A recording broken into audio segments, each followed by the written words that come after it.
So it really makes Georgia as a possible grey zone for the future. Salome Zurabishvili მხილების სერია ივანიშვილის რეჟიმს ბრიტანეთის პარლამენტიდან მოუწყო. პრეზიდენტმა ბრიტანულ პოლიტიკოსებს პირდაპირ უთხრა, რომ ბიძინა ივანიშვილმა ბრიტანეთის დასანქცირების შიშით ქვეყანა პრაქტიკულად რუსი ოლიგარქებისთვის ნაცრისფერ ზონად აქცია. ბრიტანეთის ოფშორულ ზონებში შენახული მილიონობით დოლარის აქტივები საქართველოში გადამალა, რათა სანქციებს თავი დააღწიოს. ოფშორების შესახებ კანონიკი გარს უხსნის ყველა რუს ოლიგარქს საქართველოს სანქციებისგან თავის დასაღწევად გამოიყენოს. ოფშორებიდან გამოქცევის სპეცოპერაცია ნიშანია თემთა პალატისთვის, რომ ბრიტანული სანქციების ოლიგარქს ყველაზე მეტად ეშინია.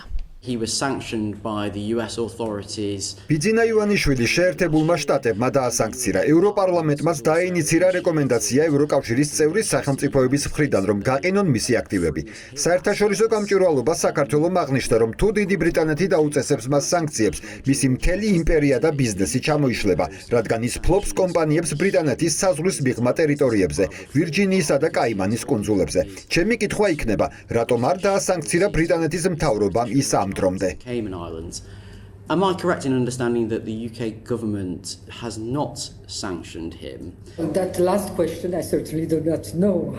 ბოლო კითხვაზე პასუხი ნამდვილად არ მაქვს. დიახ, ბიძინა ივანიშვილს აქვს აქტივები ოფშორულ ზონებში, დიდ ბრიტანეთში, არ მხოლოდ ვირჯინიის კუნძულებზე, სხვაგანაც.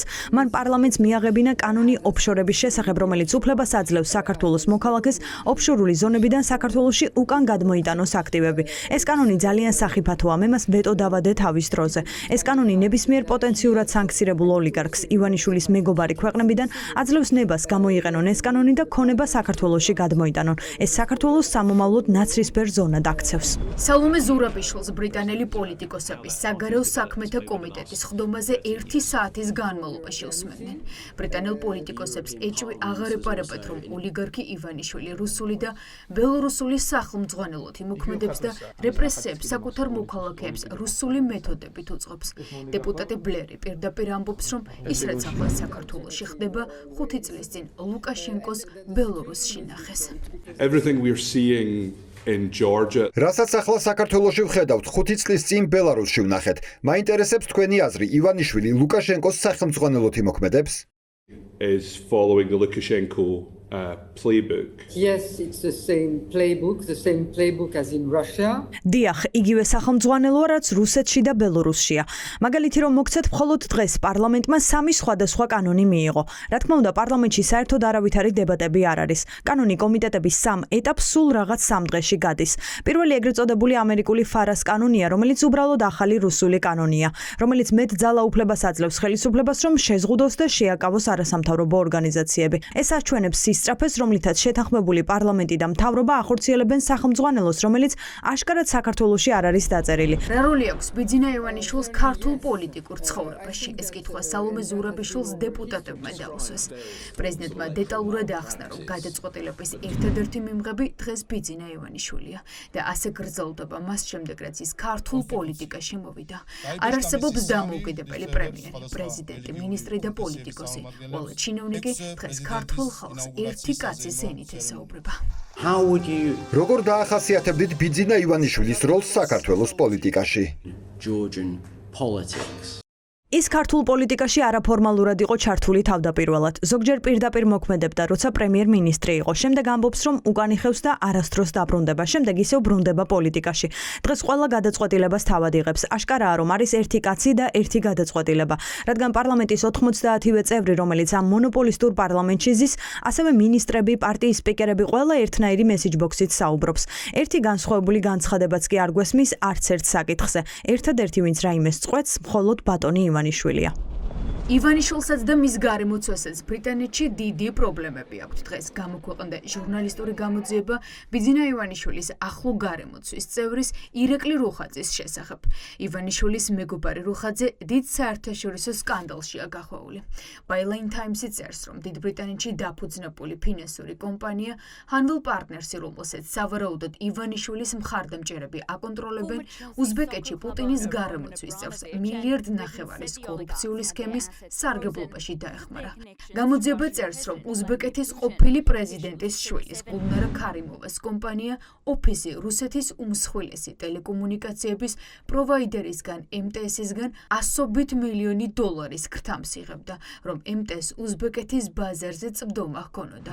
გამოძიების თანახმად ამ ფაქტმა იმდენად დიდი ზიანი მიაყენა კომპანიას, რომ ინვესტორებმა MTS უჩივლეს. ერთ-ერთი ინვესტორი კი Hanwell Partners იყო, რომლის ერთ-ერთი დამფუძნებელი ირაკლი რუხაძეა.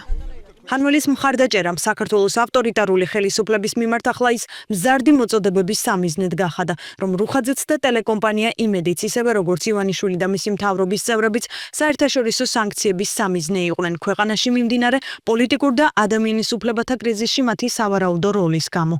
Byline Times-მა მოიპოვა კორპორაციული დოკუმენტები და საჯარო ჩანაწერები, რის საფუძველზეც გამოვლინდა, რომ ლონდონური კომპანია ფაქტობრივად ვლადიმირ პუტინის ერთ-ერთი ყველაზე სანდო პირის რომან აბრამოვიჩის ინტერესებს წარმოადგენდა და მისი სახელით მოქმედებდა. აბრამოვიჩი რუხაძეს დავის შემთხვევაში მოგებული ფულის 10%-ს პირდებოდა. გარიგება შედგა, თუმცა შტატების სასამართლომ რუხაძის კომპანიის სარჩელი არ დააკმაყოფილა. ყველაზე ნიშანდობლივი და საინტერესო არის ის, რომ ბრიტანულ პრესაში ეს არ არის პირველი შემთხვევა, როცა რუხაძე ხვდება, როდესაც მისი კომპანიები და მისი კორუფციული ბიზნეს ინტერესები ხვდება და ნიშანდობლივი არის ის, რომ რაც უფრო მეტი ასეთი სინათლე იქნება რუხაძის ბიზნეს საქმიანობის და მისი ოლიგარქიული კავშირების შესახებ, მით უფრო ბუნებრივია ინტერესი იქნება საქართველოს მიმართ და მით უფრო ინტერესი იქნება მათ შორის სანქციების მიმართ. Byline Times-ის ჟურნალისტურ გამოძიებაში ბევრია ნათქვამი, რა როლს ასრულებს ტელეკომპანია იმედი ოლიგარქი ივანიშვილის პროპაგანდის გავრცელებაში. სწორედ ეს არის ერთ-ერთი მიზეზი, რის გამოც ბრიტანეთის პარლამენტი ირაკლი რუხაძის დასანქცირებას ითხოვს. ივანიშვილის რუსული ოლიგარქიული რეჟიმის ერთ-ერთი დასაყრდენი ეს არის დეზინფორმაციული პროპაგანდისტული ეგრეთ წოდებული ტელევიზია იმედი, რომელსაც სამართლებრივი ძირები აქვს სწორედ ბრიტანულ იურისდიქციაში. ამიტომ ძალიან მნიშვნელოვანი იქნება, რა თქმა უნდა, ის რომ მოხდეს რუხაძის დასანქცირება ბრიტანეთის მხრიდან და არა მხოლოდ ბრიტანეთის. ირაკლი რუხაძე არ არის ბიზნესმენი. ირაკლი პირდაპირ გეტყვით, ირაკლი რუხაძე არის პროპაგანდისტული რუსული საყრდენი ამ ქვეყანაში, ამიტომ აქ არანაირი განსხვავებები არსებითი არ არის. Byline Times-ის ჟურნალისტურ გამოძიებას ირაკლი რუხაძე არ გამოხმაურებია. მან რამდენიმე კვირის წინ დიდი დავა ლონდონში წააგო, სადაც ბიზნესის არაკეთილსინდისიერად კეთების გამო 170 მილიონის გადახდა დააკისრეს.